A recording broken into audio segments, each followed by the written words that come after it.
Hello everyone, welcome back to my channel. तो ये ना मेरे पास 3 पीस वाला फैब्रिक है जिसके साथ बॉटम, दुपट्टा और ये कुर्ती वाला पीस आता है, वही सूट है ये। तो इसमें से आज हम बनाएंगे ड्रेस। और इसका नीचे वाला बॉटम होता है ना, वो प्लेन फैब्रिक था, उसमें से मैंने पैंट बनाई हुई है। उसकी वीडियो भी मैंने अपलोड की हुई है अपने चैनल पे, उसका लिंक मैं डिस्क्रिप्शन बॉक्स में ऐड कर दूँगी, आप वहाँ से चेकआउट कर सकते हैं। और इसका ये बॉर्डर है, ये हमारा आगे वाला पार्ट बनेगा और ये जो प्लेन वाला फैब्रिक है इसमें से हम बैक वाला पार्ट बनाएंगे। तो आइए इसकी कटिंग और स्टिचिंग स्टार्ट कर लेते हैं। सबसे पहले हम कट करेंगे फ्रंट पार्ट का अपर पार्ट। तो इसको इस तरीके से सेंटर में से फोल्ड करके बिछा लेना है। जो हमारा नेक है उसको बिल्कुल सेंटर में इस तरीके से फोल्ड करके बिछा लेना है, सीधा करके। अब आपको जो भी अपनी कोटी की लंबाई रखनी है उतने पे निशान लगा लेना है। मैं इसको फ्रॉक स्टाइल में बना रही हूँ, अपर पार्ट अलग और बॉटम पार्ट अलग, चुन्नट वाला फ्रॉक जो होता है वही। तो मैं यहाँ पे कोटी की लंबाई रखूँगी 14 इंच और 1 से 1.5 इंच ले लेंगे मार्जिन के लिए। अब इन निशान्स को आगे कर भी लगा लेंगे इस तरीके से। अब स्केल से इन निशान्स को सीधा कर लेंगे और इसको कट करके अलग कर लेंगे। तो ये हमारा अपर पार्ट हो जाएगा फ्रंट पार्ट का। अब लगा लेंगे हम निशान। तो 6.5 इंच लगा रही हूँ मैं शोल्डर पे, और 7 लगा लेंगे आर्म होल पे निशान इस तरीके से। अब इस निशान को सीधा कर लेंगे इस तरीके से। अब आपकी जो भी टोटल फिटिंग होती है चेस्ट की, उसका 4th हिस्सा करके यहाँ पे लगा लेना है। वैसे ही वेस्ट पे लगा लेना है। तो 9 इंच मैंने चेस्ट पे लगाया है और 7.5 इंच वेस्ट पे। अब यहाँ से 2 से 2.5 इंच मार्जिन के लिए ले लेंगे और आर्म होल की भी गुलाई कर लेंगे। देन इसके बाद इसकी कटिंग कर लेंगे। अब हम यहाँ पे बैक वाला पार्ट ले लेंगे, इसमें से हम बैक वाली कोटी का पार्ट निकालेंगे। तो इसको इस तरीके से 2 फोल्ड करके बिछा लेना है। अब ये जो हमने फ्रंट पार्ट कट किया है अपनी कोटी का, इसको इसके ऊपर रखना है इकसार करके इस तरीके से। देन इसकी कटिंग कर लेनी है बिल्कुल इसी के हिसाब से ही। तो ये हमारे दोनों पार्ट कट हो गए हैं, फ्रंट भी और बैक भी। अब यहाँ पे हमें फ्रंट पार्ट लेना है इस तरीके से, और इसके आर्म होल में आधे से 1.25 इंच अंदर की तरफ निशान लगा के देन यहाँ पे इसकी कटिंग कर लेनी है। सिर्फ फ्रंट वाले आर्म होल की ही कटिंग करनी है हमने। अब यहाँ पे ना जो हमारा बैक वाला पार्ट था उसको मैंने डबल फोल्ड करके बिछा लिया है। अब ये जो हमारा फ्रंट वाला फैब्रिक है इसको भी डबल फोल्ड करके इस तरीके से बिछा लेंगे, एक दूसरे के ऊपर रख लेंगे, ताकि ये हमारे जो दोनों पार्ट कट करेंगे हम इकसार और इक्वल कट हो। सेट करके बिछा लेंगे दोनों ही फैब्रिक को। अब नीचे से भी इसको इकसार कर लेंगे कट करके कैंची से। इकसार करने के बाद देन अब जो भी हमारी कोटी की लंबाई रहेगी उतना इंची टेप ऊपर की तरफ निकाल देंगे। तो 14 इंच हमारी कोटी की लंबाई रहेगी मतलब। तो आधा इंच का मार्जिन लेके मैंने इस तरीके से निशान लगा दिया है। अब जो भी यहाँ पे लंबाई निकलती है उतने पे निशान लगा लेना है। तो इस फैब्रिक में से मेरी यहाँ पे फ्रॉक की लंबाई टोटल रहेगी 39 से 40 इंच। तो जैसा भी आपका फैब्रिक है ना उसके हिसाब से यहाँ पे लंबाई निकालनी है। आपका फैब्रिक ज़्यादा है तो और लॉन्ग कुर्ती निकल आएगी, इतना ही है तो इतनी निकलेगी। तो इस तरीके से सारे में एकसार करके मैंने निशान से लगा लिए हैं। देन इसको कट कर लेंगे। तो यहाँ पे हमारे दोनों ही फ्रंट और बैक वाला पार्ट कट के तैयार हो जाएंगे। तो ये देखिए यहाँ पे हमारे दोनों ही पार्ट कट के तैयार हो गए हैं। अब इसके सेंटर में इस तरीके से कट लगा लेंगे दोनों पार्ट में ही। ये वाला हो गया हमारा फ्रंट वाला पार्ट और ये नीचे वाला हो गया हमारा बैक वाला पार्ट।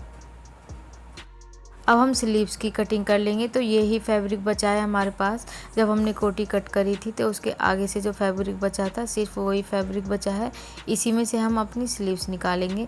तो ये जो फैब्रिक है इसको इस तरीके से फोल्ड करना है, फिर एक बार और फोल्ड करना है इस तरीके से। तो ये हमारा स्लीव्स निकलेंगे यहाँ से ओपन वाली साइड से 3.5 इंच डाउन करना है और इस तरीके से स्लीव्स की गुलाई दे देनी है। आपके पास जितना फैब्रिक बचा है उसी में से उसी के हिसाब से स्लीव्स को निकाल लेना है। नीचे से भी इसको कट करके अलग कर देना है। अब यहाँ पे ये स्लीव्स की लंबाई कम रह रही है।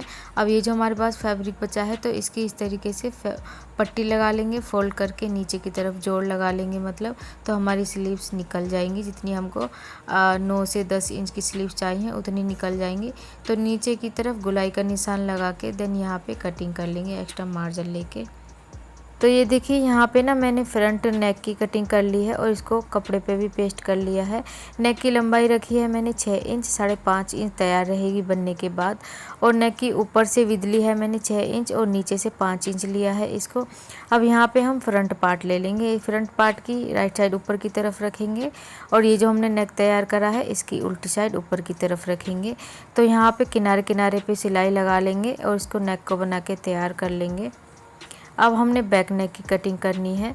तो बैक नेक की विद ले रही हूँ मैं 3.25 इंच और इसकी लंबाई रहेगी हमारी नेक की 6 से 6.5 इंच रख लेंगे हम। और नीचे से भी 3.25 इंच नापेंगे इस तरीके से और यहाँ पे गुलाई कर लेंगे। गोल गला बना रही हूँ मैं बैक वाला, इस तरीके से गुलाई कर लेंगे थोड़ी थोड़ी सी नेक की। देन इसको कट कर लेंगे गुलाई करने के बाद। तो ये देखिए मैंने सिलाई लगा दी है नेक पे। अब थोड़ा थोड़ा सा फैब्रिक छोड़ के इसको कट कर लेंगे। अंदर वाला फैब्रिक है इसको कट करके अलग कर देंगे और कॉर्नर पे एक एक कट लगा लेंगे। हमारी सिलाई ना कटे इस तरीके से हमने कट लगाने हैं यहाँ पे। देन इसको इस तरीके से पलटना है और ऊपर की तरफ से एक एक सिलाई लगा लेनी है यहाँ पे। हमने जो बैक नेक कट करा था उसके बीच में से जो ये नेक वाली पट्टी निकलती है, इसी के हिसाब से मैंने बैक वाले नेक की पट्टी को कट कर लिया है और इसको चारों तरफ से भी फोल्ड कर लिया है। 1 से 1.25 इंच मैंने इस पट्टी की चौड़ाई रखी है।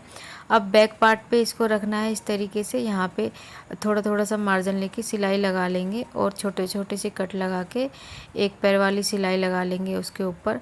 तो ये देखिए मैंने यहाँ पे नेक को बना के तैयार कर लिया है। इसको पूरी तरीके से फोल्ड नहीं किया है, पहले हम शोल्डर जॉइंट करेंगे उसके बाद फोल्ड करेंगे इस पट्टी को। अब ये जो बैक वाली पट्टी है हमारे नेक की, इसको इस तरीके से बाहर निकालना है, फिर इसको इसके फ्रंट वाली पट्टी के ऊपर पलटना है। इसी तरीके से दोनों शोल्डर को जॉइंट कर लेंगे। तो यहाँ पे ये देखिए मैंने सिलाई लगा ली है शोल्डर पे। अब इसको इस तरीके से ओपन करेंगे तो ये देखिए यहाँ पे हमारी कितनी अच्छी फिनिशिंग आई है। इसी तरीके से फोल्ड करते हैं हम तो बहुत अच्छी फिनिशिंग आती है। तो अब पलट लेंगे इस पट्टी को, इस तरीके से पलट के यहाँ पे सिलाई लगा के इसको तैयार कर लेंगे नेक को। अब ना हम बॉटम वाले पार्ट के फैब्रिक में चुन्नटे भर लेंगे। तो ये मैंने बैक वाला पार्ट लिया है। दोनों साइड में ना हमने 1 से 1.25 इंच फैब्रिक छोड़ना है मार्जिन के लिए और जो भी बीच वाला फैब्रिक बचता है उसमें इस तरीके से छोटी छोटी सी चुन्नटे भर लेनी है। जितनी आपकी फिटिंग है उसी के हिसाब से यहाँ पे चुन्नटे भर लेनी है। तो ये देखिए यहाँ पे ना मैंने चुन्नटे भर के फैब्रिक में तैयार कर लिया है। ये हमारा फ्रंट वाला पार्ट है। आपकी जो भी फिटिंग है उसी के हिसाब से यहाँ पे चुन्नटे को भर लेना है। और ये हो गया हमारा बैक वाला पार्ट। तो ये हमारे दोनों पार्ट बन के तैयार हो गए हैं, मतलब चुन्नट डल के। अब हमने ये अपर पार्ट लेना है, मतलब कोटी वाला पार्ट लेना है। इसकी सीधी साइड ऊपर की तरफ रखनी है और ये जो हमने चुन्नटें भरी हैं इस फैब्रिक की सीधी साइड नीचे की तरफ रखनी है।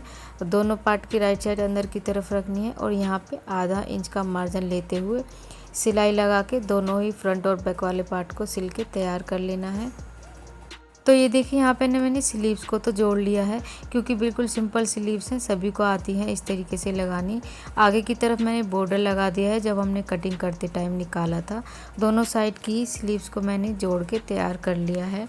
अब यहाँ पे मैंने देखिए फ्रॉक को उल्टा करके बिछा लिया है।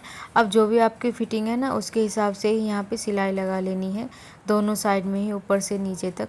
फिटिंग की सिलाई लगाने के बाद इसको नीचे से भी फोल्ड कर लेंगे। इसको नीचे से डबल फोल्ड करके इस तरीके से फोल्ड कर लेंगे यहाँ पे। तो ये हमारा फ्रॉक सिल के कंप्लीट हो गया है। तो ये देखिए ये हमारे सिंपल 3 पीस सूट से सिंपल सी ड्रेस बनके हो गई है बिल्कुल तैयार। तो वीडियो कैसी लगी आपको कमेंट करके ज़रूर बताएं। अगर वीडियो अच्छी लगी हो, यूज़फुल लगी हो तो वीडियो को कर दीजिए लाइक और मेरे चैनल को कर लीजिए सब्सक्राइब। सो मिलते हैं किसी और एक वीडियो में। Bye bye.